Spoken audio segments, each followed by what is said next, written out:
Sa video na ito, ipapaliwanag ko ang isang aksyon at sci-fi na pelikula na pinamagatang Musa na ipinalabas noong 2021. Spoilers ahead, watch out and take care. Nagsimula ang kwento sa isang flashback na nagpapakita ng isang estudyante na nagngangalang Yahya na nabubuhay sa kanyang mga araw bilang isang mag-aaral sa kolehiyo. Si Ferris, isang lecturer at pinuno ng kilalang robotics department, ay humiling sa kanya na lutasin ang isang problem-solving dahil nahuli siyang nakikipag-usap sa kanyang kaibigan na si Rika sa gitna ng kanyang klase. Malinaw na ang problem-solving ay masyadong madali para kay Yahya at pagkatapos ay sumagot siya sa ibang paraan kaysa sa itinuro sa kanya.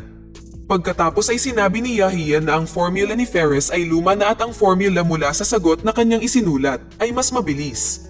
Nang marinig ito, nasaktan at napahiya si Ferris, pagkatapos ay agad niya itong pinaalis sa klase at tinawag siyang tanga. Tulad ng karamihan sa mga henyo, si Yahya ay may likas na pagiging introvert, siya ay madalas na umiiwas sa mga tao at napakadaling mabuli ng ibang mga estudyante. Ang ama ni Yahya, na si Salek, ay isang retiradong engineer na ngayon ay nagtatrabaho bilang isang tagagawa ng relo, habang ang kanyang ina ay matagal nang pumanaw.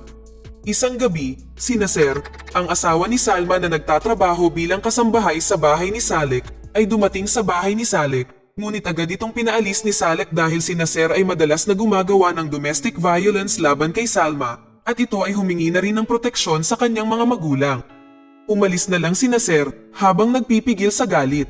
Pagkatapos noon, dinala ni Yahya ang kanyang ama sa bodega ng kanilang bahay, na ginamit niyang lugar upang magsagawa ng kanyang pananaliksik.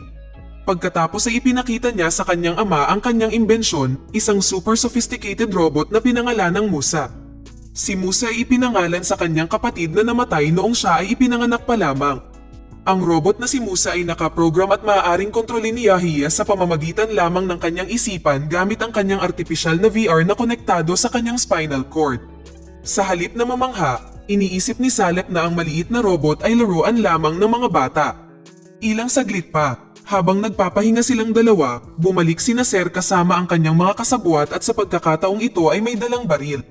Ang layunin ni Nasser sa pagpunta doon ay upang sumingil ng kabayaran sa mga aksyon ni Salek.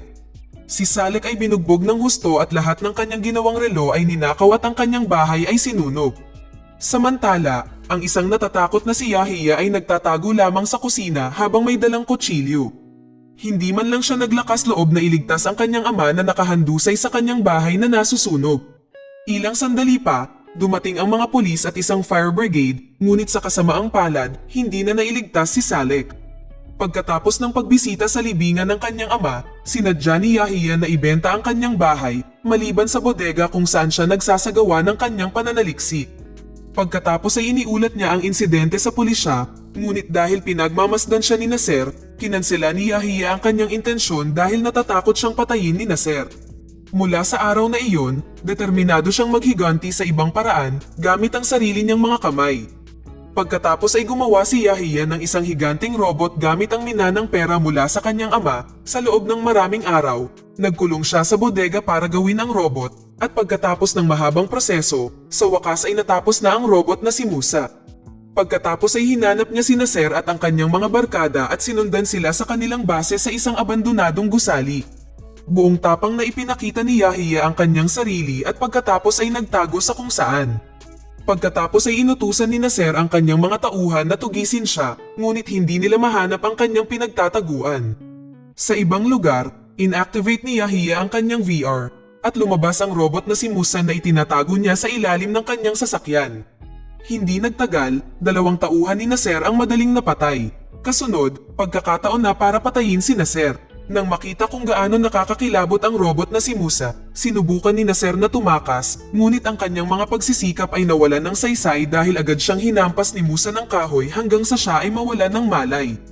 Pagkatapos ay ikinulong si Nasser sa isang kotse, at inutusan ni Yahya si Musa na patayin siya sa parehong paraan na pinatay niya ang kanyang ama. Ang insidente ay nai-record ng isang driver na nagkataong dumaan, at sa isang iglap ay nag-viral ang video sa YouTube na nakakuha ng milyon-milyong view. Hindi lang sa YouTube, kumalat din ang video sa maraming social media at news media. Samantala, siniseryoso ng gobyerno ng Egypt ang kasong ito dahil maaaring umatake muli ang robot at ilagay sa panganib ang buhay ng tao. Inimbitahan sa isang pulong ang mga opisyal ng militar, gayon din si Dr. Ferris, ang pinuno ng robotics, na hiniling na magsagawa ng investigasyon. Samantala, sa bodega, nakatanggap si Yahya ng isang misteryosong mensahe mula sa isang tao na inaangkin na siya ay isang dating kaibigan at nagpakilala siya bilang X. Alam ni X na si Yahya ang lumikha kay Musa at sinabi niyang handa siyang tulungan siya kung kinakailangan.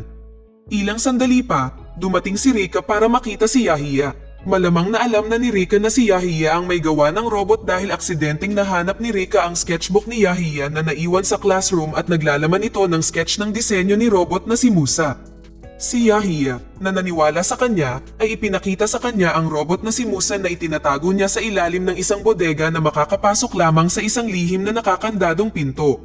Tinanong ni Rika kung ang robot ay ginawa upang ipaghiganti ang kanyang ama at sumagot si Yahya na ang layunin ay hindi lamang upang ipaghiganti ang kanyang ama kundi upang linisin ang mundo. Balak ni Yahya na patayin ang mga kriminal na nagdudulot ng gulo at natanggap niya ang address ng susunod na kriminal na ililigpit mula kay X. Ang lugar ay ang punong tanggapan ng mga armas at mga ibinebentang droga at maging mga kidnapper ng mga bata na pagkatapos ay kinukuha ang kanilang mga organ upang ibenta sa mayayaman. Kaagad na pinuntahan ni Yahya at Rika ang address at pinakawalan si Musa at nagpatuloy sa pagpatay sa mga masasamang tao. Ang malaking bilang ng mga miyembro ng gang at ang kanilang iba't ibang mga baril ay naging mahirap para kay Yahya na kontrolin si Musa. Sa huli, tinamaan si Musa ng mga bala at pagsabog na nagresulta na masaktan din si Yahya, ngunit sa kabutihang palad, nakatayo pa rin si Musa at nagawang tapusin ang lahat ng mga kaaway na iyon at sa wakas ay nailigtas ni Yahya ang lahat ng mga bata na kanidnap. Muling natunton ng gobyerno ang insidente at agad silang nagpakilos ng team para imbestigahan ang kidnapang scene. Umabot sa 20 high-profile na kriminal ang napatay at ang ilan sa kanila ay binitay ni Musa. Lahat ay nagtataka kung sino ang kumokontrol kay Musa at kung ano ang kanyang layunin.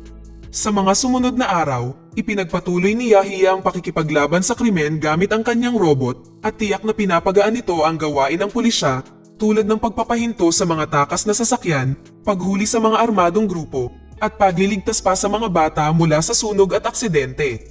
Kahanga-hanga ang mga kilos ni Musa na itinuring siyang bayani at idolo ng mga Egyptian. Samantala, sa kanyang tahanan, nakuha ni Ferris ang mga katotohanang nakuha mula sa iba't ibang lokasyon ng insidente. Tulad ng taas ng robot, maaari itong kontrolin ng malayuan at palaging dinadala ng kotse sa tuwing nagsasagawa ng mga aksyon at iba pa. Sa kalaunan ay lumikha siya ng isang aparato na maaaring patayin ang power ng robot mula sa isang maikling distansya. Isang araw, sa bahay ni Rika, na ngayon ay bagong base ni Yahya, isang batang babae na nagngangalang Miriam ang pumunta kay Yahya. Si Miriam ay isang babae na matagal ng crush ni Yahya, ngunit dahil sa pagiging introvert niya, lagi niya itong iniiwasan. Nang malaman ni Miriam na si Yahya ang nasa likod ng robot na si Musa, sa halip na hangaan siya ay nadismaya si Miriam sa kanya.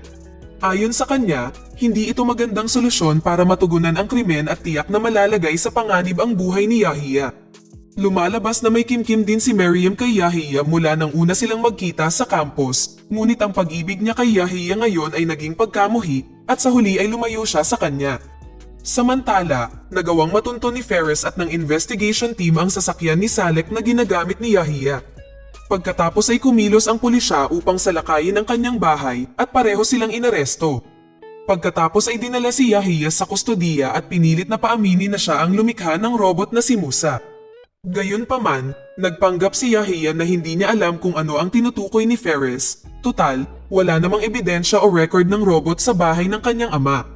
Ilang sandali pa, dumating ang isang abogado na handang tumulong kay Yahya at pinangasiwaan ang interogasyon.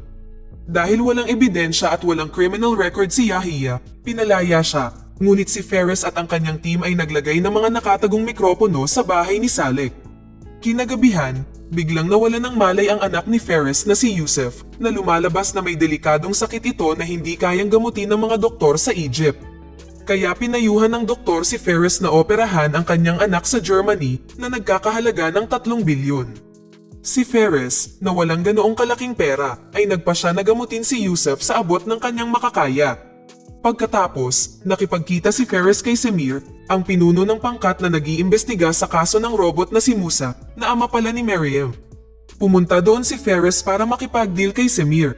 Alam niyang gusto ni Samir ang robot na si Musa at nangako si Ferris na aarestuhin siya kaagad, ngunit humingi siya ng pera bilang kapalit sa pagpapagamot ng kanyang anak sa Germany. Nagsimulang isagawa ni Ferris ang kanyang diskarte. Hiniling niya sa ilan sa kanyang mga tauhan na magpanggap na ng hijack ng tren, pagkatapos ay ni-record niya ang insidente at pagkatapos ay ikinalat ang video upang akitin si Yahya na dalhin ang kanyang robot na si Musa. Ang plano ay lumalabas na matagumpay. Gaya ng dati, hiniling ni Yahya kay Rika na magmaneho sa kotse at pagkatapos ay kokontrolan niya si Musa. Nang maalis ang lock ng tren, sa wakas ay dumating si Musa. Ngunit agad na inactivate ng mga tauhan ni Ferris ang device para patayin ang power ni Musa. Walang pag-aaksaya ng oras, sinimulan ng mga tauhan ni Ferris na alisin ang mga bahagi ng katawan ni Musa, at sa kabutihang palad, isang batang lalaki na umiidolo kay Musa ang biglang inagaw ang aparato at sa wakas ay muling na-activate si Musa. 3 sa mga tauhan ni Ferris ang napatay at lahat ng mga pasahero ay hiniling na agad na tumawid sa isang ligtas na karwahe. Samantala, hinahawakan ni Musa ang karwahe ng tren, ngunit may nangyaring sakuna. Isang machinist at isang pasahero ang nasawi sa insidente. Pag-uwi niya sa bahay, nakita ni Yahya ang isang CD at nang i-play niya ito, naglalaman ito ng video ng pagdukot kay Maryam, at ito syempre ay kagagawa ni Ferris bilang paraan upang lumapit sa kanya si Yahya kung gusto niyang mailigtas ang buhay ni Maryam. Pagkatapos ay pinuntahan niya ang ama ni Maryam, na si Samir, na nagulat nang malaman na si Ferris ay nangahas na kidnapin ang kanyang anak na babae upang akitin si Yahya. Si Yahya, na ayaw lumala ang sitwasyong ito at maging sanhi ng mga casualty, tulad ng nakaraang insidente sa tren, ay sa wakas ay gumawa ng isang video confession at ang video ay pagkatapos ay malawak na ibinahagi at inamin ni Yahya na siya ang lumikha ng robot na si Musa at humingi din siya ng paumanhin para sa lahat ng gulo na ginawa niya at ibinigay ang address ng kanyang tirahan. Ang eksena ay bumalik sa unang eksena sa simula ng pelikula nang salakayin ng mga special forces ang bahay ni Yahya. Balak nang sirain ni Yahya si Musa at pagkatapos nito pumunta siya kay Ferris. Pagdating pa lang nila sa lugar, agad na inaresto ng mga tauhan ni Ferris si Yahya. Nang marinig ni Ferris ang lahat ng kwento ni Yahya, labis na nagalit si Ferris dahil gusto ni Yahya na gawing huwaran ang kanyang sarili para sa mga kabataan at iniisip niyang mababago niya ang mundo. Ilang sandali pa ay nakatanggap si Ferris ng impormasyon na ang robot na si Musa ay pinasabog.